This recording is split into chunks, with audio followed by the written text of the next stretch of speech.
The cobbled sectors of Paris-Roubaix are among the most legendary roads in cycling history. I've selected the 5 toughest sectors of the 2026 race, and I'll present each of them in about 1 minute.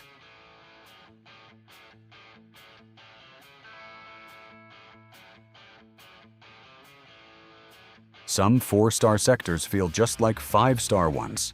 That's the case with Haveluy. It's very technical, very rough, especially on the sides, and long enough, 2.5 kilometers, to cause real damage. It comes at a key moment in the race, right after more than 11 kilometers without cobbles, where riders can regroup. Most importantly, it comes just before one of the most feared sectors of all, the Arenberg Forest. There are less than 7 kilometers between the two. Haveluy, named after Bernard Hinault, has an L shape. It starts with a 1 kilometer straight, then after a sharp right turn, continues for another 1.5 kilometers. You don't win the race here, but you can definitely lose it, like Florian Sénéchal in 2021 after a puncture.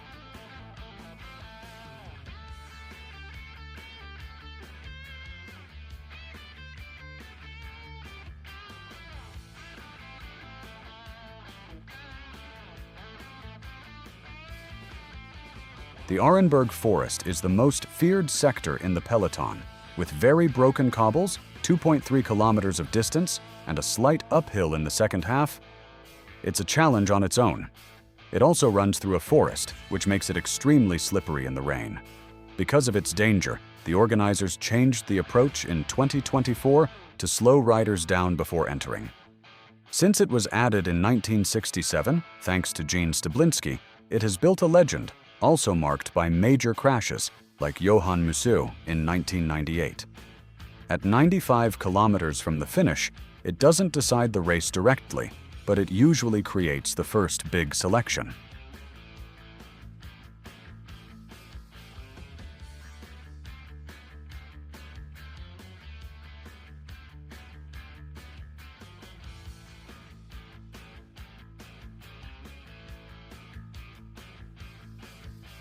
Mons-en-Pévèle may be less famous than Arenberg or Carrefour de l'Arbre, but it is just as hard and clearly deserves its 5-star rating.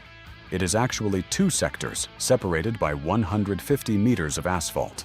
First comes a 1 kilometer slight downhill, then a second part of 1.9 kilometers. This second part is brutal. Rough cobbles, often muddy, and slightly uphill at the end. With less than 50 kilometers to go, it often shapes the race. In 2025, it allowed Tadej Pogačar to drop Jasper Philipsen before facing Mathieu van der Poel in the final. Even when it's not decisive, it wears riders down for what comes next.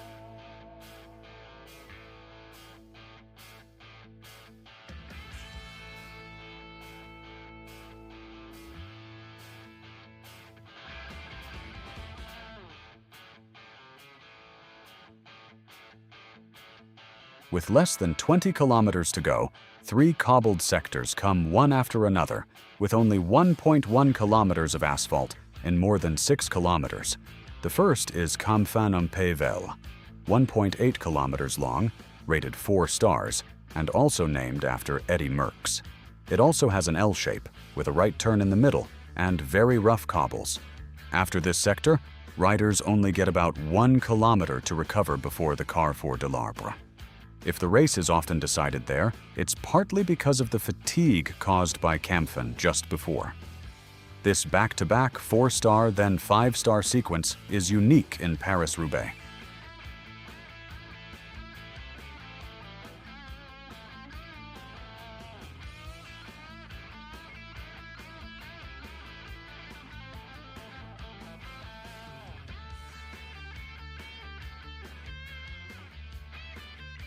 This is the most decisive sector of the race, although riders now attack earlier than before.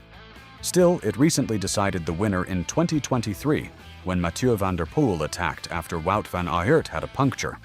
The sector is 2.1 kilometers long with 5 turns, running alongside the Luchan Castle, the training center of LOSC. The cobbles are extremely rough, especially at the start. The last left turn is very tricky and ended Thor Hushovd's chances in 2009. The final straight, about 1 kilometer long, feels endless and creates spectacular images, with riders cutting through the crowd. At the end, near the Arbre restaurant, riders only have about 100 meters of asphalt before the next sector. Many other 4-star sectors were not included here. Some deserve attention too, like Sarze-Rosières. Let me know in the comments which cobbled sector is your favorite in Paris-Roubaix. And follow me. More videos about legendary cycling locations are coming soon.